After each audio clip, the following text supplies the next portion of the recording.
Densus 88 Anti Teror Mabes Polri menangkap terduga teroris berinisial S 54 tahun di Bendosari, Sukoharjo, Jawa Tengah pada Rabu 9 Maret malam.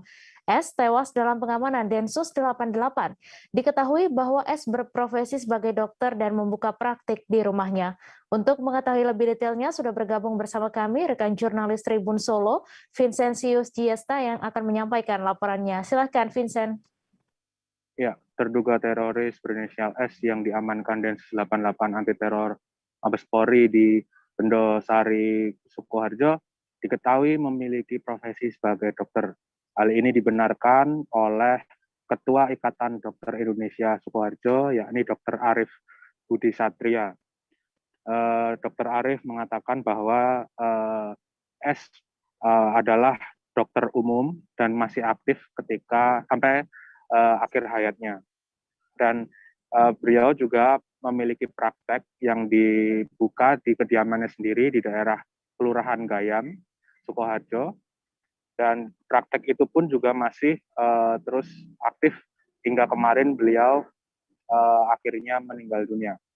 Bisa dikatakan juga bahwa ID Sukoharjo membenarkan bahwa sosok S ini adalah dokter yang kerap menggratiskan biaya pengobatannya kepada warga, terutama mereka yang tidak mampu.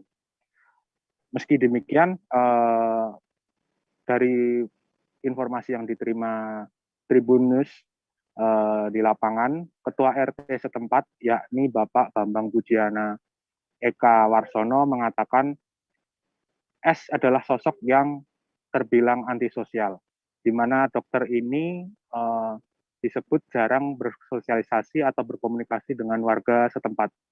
Bahkan bisa dihitung dari kehadirannya di masjid setempat untuk bersalat ketika maghrib atau isya. Dan ketika pertemuan RT disebut-sebut juga tidak pernah hadir, dan S sendiri disebut oleh Ketua RT setempat tidak pernah mau memberikan uang iuran di RT tersebut. Dan Ketua RT juga memberikan kesaksiannya bahwa walaupun S membuka praktek di kediamannya, namun praktek tersebut jarang sekali terpantau ramai, sehingga hanya sedikit atau jarang orang yang datang untuk melakukan pengobatan di sana. Demikian, Mei. Baik, terima kasih Vincentius atas laporan Anda. Selamat bertugas kembali.